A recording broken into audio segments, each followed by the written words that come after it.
पैलवान डबल महाराष्ट्र केसरी चंद्रहार दादा पाटील यांच्या संकल्पनेतून श्रीनाथ केसरीचं भव्य मैदान. आता सुंदर अशी गाडी पळवली बकासूर आणि सर्जाची. सलगी किंग प्रशांत डायव्हर चिंचनेरकरांनी. याबद्दल त्यांना उत्कर्ष ग्रुप वडगाव हवेली तालुका कराड जिल्हा सातारा यांच्याकडून 200 रुपयाचं ऑनलाईन बक्षीस आलेलं आहे. प्रशांत डायव्हर यांनी आपला मोबाईल चेक करायचा आहे. हो डीजे वाले, अहो सांगितलेलं ऐकणार आहोत थोडस. आपल्याला मैदान पूर्णत्वास नाही ते का नाही. आता या ठिकाणी आयफोन 13 पडलाय. पांढऱ्या रंगाचा मोबाईल आहे, त्याला काळ्या रंगाचं कव्हर आहे. डीपीला दगडूशेठ हलवाईचा फोटो आहे. ज्याला भेटेल त्याला मालकाकडून 5,000 रुपयाचा इनाम आहे. ओ मामा, टॉवरवर चढायचं वय आहे का आपलं? उतरा खाली. शेवटचा फायनलचा फेरा आहे. बापू बापू गाड्या सोडा. सुटला फायनलचा फेरा सुटला.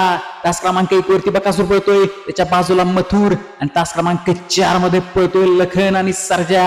कोण होणार फॉर्च्युनरचा मालक? 2 ला थार आहे, 3 ला ट्रॅक्टर आहे.